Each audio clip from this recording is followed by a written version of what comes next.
दोस्तों अभी हाल ही में मैंने आपको एक वीडियो में बताया था कि भारत का जो एक्सपोर्ट है वो ऑल टाइम हाई पर जा चुका है। लेकिन अभी एक बुरी खबर सामने आई है कि यूरोपियन यूनियन के द्वारा भारत के एक्सपोर्ट पर बैन लगाया गया है। यूरोपियन यूनियन में कई कंट्री शामिल है और यूरोप के इन कंट्रियों में भारत जो भी चीजों को एक्सपोर्ट करता है उस पर बैन लगाया जा रहा है और बताया जा रहा है कि इससे भारत को $2.5 बिलियन का नुकसान हो सकता है। बेसिकली भारत की जो स्पाइस एक्सपोर्ट है उस पर बैन लगाया जा रहा है। तो इस वीडियो में हम लोग जानेंगे कि यूरोपियन यूनियन भारत के स्पाइस एक्सपोर्ट पर क्यों बैन लगा रहा है, बैन लगाने के पीछे का रीजन क्या है, अगर बैन लगता है तो भारत का एक्सपोर्ट किस तरह से गिरेगा, भारत को इसका क्या क्या नुकसान होगा। चलिए जानते हैं सब कुछ पूरा अपडेट क्या है।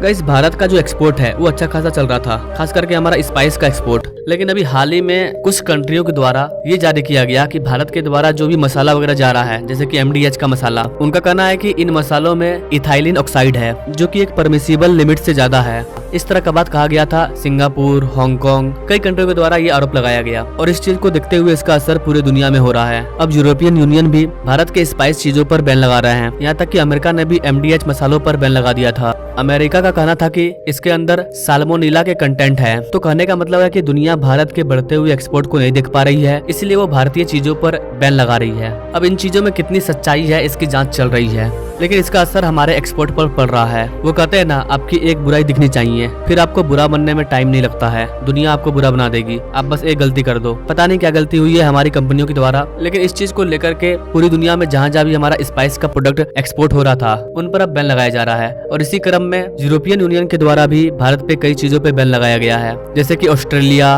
मालदीव, US, हांगकांग, सिंगापुर और अब यूरोपियन यूनियन। ये लोग सवाल उठा रहे हैं क्वालिटी ऑफ स्पाइसेस पर कि भारत का जो मसाला वगैरह है, एवरेस्ट स्पाइस है, उसकी क्वालिटी सही नहीं है। यूरोपियन यूनियन के बैन लगाने के बाद भारत को एक बड़ा नुकसान होने वाला है, क्योंकि हम लोग यूरोपियन यूनियन में कई चीजों को एक्सपोर्ट करते हैं। MDH, एवरेस्ट मसाले, ये हमारे भारत का काफी पॉपुलर मसाला है ऑल ओवर वर्ल्ड। और जब इन पर ही सवाल उठ रहा है तो जो भी छोटी छोटी कंपनियां हैं मसाले बनाने वाली, उन पर भी सवाल उठेगा ही उठेगा। हो सकता है कि आने वाले टाइम में चाइना भी बैन लगा दे, गल्फ कंट्री भी बैन लगा दे। तो ये हमारे सामने एक बड़ा प्रॉब्लम आ चुका है। जल्द से जल्द हमें इन चीजों को सॉल्व करना होगा। हमारी भारतीय कंपनी को ध्यान देना होगा कि जो भी हम बना रहे हैं उसके क्वालिटी में कोई भी कमी नहीं आना चाहिए। यहाँ पर सबसे खराब चीज ये है कि जो फांसी है, FSSAI, क्वालिटी को चेक करने का काम इसका है, लेकिन उन लोगों ने भी कुछ नहीं किया। हो सकता है कि इन लोगों ने भी घुस ले लिया हो। तो यहाँ पर जो मेन गलती है वो इन्हीं लोगों की है कि ये लोग भारतीय कंपनियों के चीजों की क्वालिटी पर ध्यान नहीं देते हैं और उन्हें टैग देते हैं, अप्रूव कर देते हैं। और यहाँ पर सारा पैसा का खेल होता है। कोई बड़ी कंपनियां 4-5 करोड़ रुपया दे देती है इन लोगों को घुस, और ये लोग फांसी का टैग दे देते हैं कि हाँ आपका चीज सही है।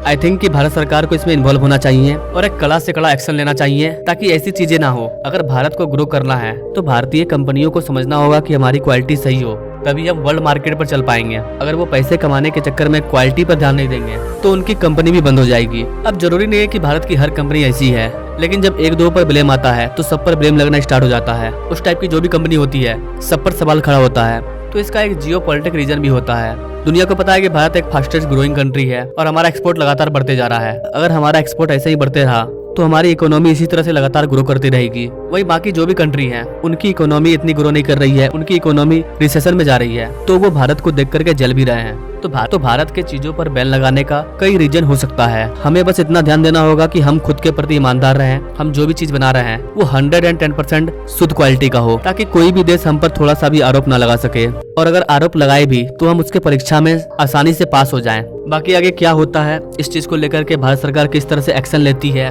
जो भी आरोप लगाए जा रहे हैं वो कितना हद तक सच है, कितना हद तक गलत है, इन चीजों पर अगर कोई बड़ी अपडेट आती है, कोई रिपोर्ट आती है तो उस पर मैं अलग से सेपरेटेड वीडियो ला दूंगा। वैसे गाइस आप इस चीज के बारे में क्या कहना चाहेंगे? भारत को अगर अपने एक्सपोर्ट को बढ़ाना है, पूरे वर्ल्ड लेवल पर अपनी चीजों को बेचना है, तो हमें अपने क्वालिटी पर किस तरह से ध्यान देना चाहिए? क्या सोचते हैं गाइस आप इस चीज के बारे में कमेंट करें। और ऐसे लेटेस्ट अपडेट के बारे में जानने के लिए हमारे चैनल से जरूर जुड़ें। Thanks for watching. मिलते हैं अगले वीडियो में एक नई जानकारी के साथ। तब तक के लिए जय हिंद।